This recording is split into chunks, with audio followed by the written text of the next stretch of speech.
ভাই এখানে কি করতেছেন? আসসালামু আলাইকুম। ওয়ালাইকুম আসসালাম।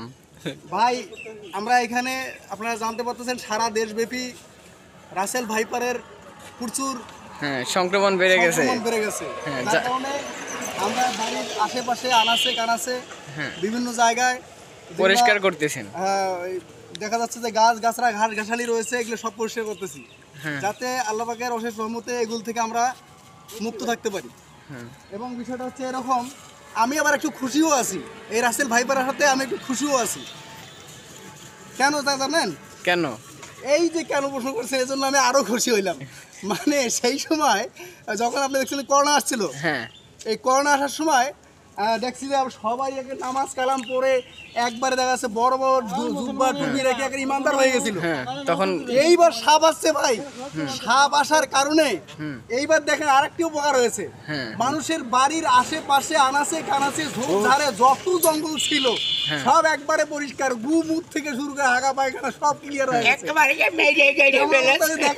দাদা, আঙ্কেল আপনার মতামত কি? ওনাদের এই মতামত কি? এই সাপের চোদনে মানুষ পাগল হয়ে গেছে, ডরের চোদনে।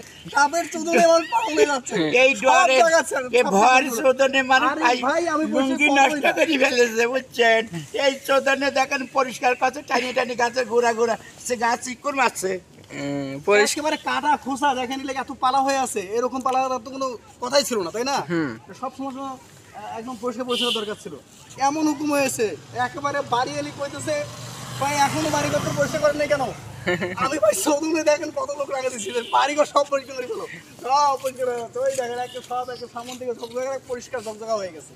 তাহলে এটা একটা ভালো দিক না? হ্যাঁ, হ্যাঁ, ভালো দিক, অবশ্যই অবশ্যই। সাপ এসে তো আমাদেরকে খারাপ কিছু করে নাই। হ্যাঁ, আবার আমি শুনেছি সাপটা নাকি ভালো, আপনাদের সতর্ক করে দিতে এসেছে। আমাদেরকে সতর্ক করছে, আমরা নোংরা থাকি, হ্যাঁ। যার কারণে আমাদেরকে সতর্ক করতে আসছে। আমরা এই এখন সাপগুলা পরিষ্কার পরিচ্ছন্ন হয়ে গেলাম। ফসলের ইন্দুরগুলা ধরে ধরে খাচ্ছে। এখন আপনাদের মধ্যে একটু ইমান ঢুকিয়ে যাচ্ছে। অবশ্যই অবশ্যই আমরা আসলে ইমানদার লোক, আমরা আগে আমাদের ইমান ছিল, এরকম কিছু বিপদ আসছে। হ্যাঁ, সেটা তো জানি, আপনাকে তো চিনি আগে থেকেই। কিন্তু এখন তার চেয়েও ইমানটা আরো বেশি বেড়ে গেল। আবার এই সাপটা নাকি একটু শান্ত প্রকৃতিরও হয়, তো ভালো, স্বভাবও ভালো, কিন্তু লুকায়া থাকে, চুপচাপ করে মাথা বাইর করে থাকে, এরকম শুনতেছি। আর পকাচ্ছিল ঠোক মারে। মাথা বাইর করে থাকে, দেখা যাবে না, এই জন্য জঙ্গলগুলো পরিষ্কার করে দিলাম যাতে একটু দেখা যায়। আরে ভাই হাত করে গেলে তো মরেই যাবো, তারপরেও মানে একটু পরিষ্কার পরিচ্ছন্নের ভিতরে থাকি, সাবধানে থাকি আর কি। হ্যাঁ, সাবধানে থাকি, সাবধানতা অবলম্বন করি। সাবধানতা অবলম্বন করছি। আর ফ্যাক্টরির তরফ থেকে এই লোকগুলো যে পরিষ্কার কাজ করতেছে তো ধন্যবাদ দেওয়া উচিত। আর ধন্যবাদ দিয়ে ছোটো করবো না, ছোটো করা যাবে না। আসলে অ্যাকচুয়ালি ফ্যাক্টরির আশেপাশে পরিষ্কার পরিচ্ছন্ন করাটাই এটা হলো ফ্যাক্টরির দায়িত্বের ভিতরে পড়ে। না তা অবশ্যই কথা রাইট বলেছেন, সেটাও ঠিক আছে, কিন্তু আমরা নিজেরাও পরিষ্কার পরিচ্ছন্ন থাকবো। যে ধরো কমপ্লেন্স ফ্যাক্টরি, এখানে ভাইয়ের ঢুকতে দেখবে ভাইয়ের এই ফ্যাক্টরির সামনে এত ময়লা আবর্জনা দেখলে তো অডিট পাস হবে না। ইয়েস, এই জন্য সব কিছু থেকেও এই জন্য একে তো সাপের ভয়, সাপের আতঙ্ক, এদিকে পোকামাকড়ের আতঙ্ক, ওদিকে পরিবেশের দেখতেও খুব খারাপ লাগে। সব রুলস মেনে চলতেছি আর হ্যাঁ, কি। রাস্তার অনুযায়ী এছাড়া আমরা ইনশাআল্লাহ পরিচ্ছন্ন থাকার জন্য খুব চেষ্টা করি। পরিষ্কার পরিচ্ছন্ন এমডি সাহেবের, চেয়ারম্যান সাহেবের, আমাদের শ্রদ্ধেয় চেয়ারম্যান সাহেবের কথা হলো আমার ফ্যাক্টরির আশেপাশে মানে পরিষ্কার পরিচ্ছন্ন থাকবে এবং এখানে ফুলের চারা লাগানো হবে। হ্যাঁ, সুদুনের নাম বাবাজি ভাই, যত কিছু বলেন, এই সাপ না আসলে এই সরকার বলেন, অসরকার বলেন, গ্রামবাসী বলেন, চেয়ারম্যান বলেন, মেম্বার বলেন, একটা সাপ মারলে 50,000 টাকা বলেন, যা কিছুই বলেন, এগুলো কোনো কিছু হইতো না।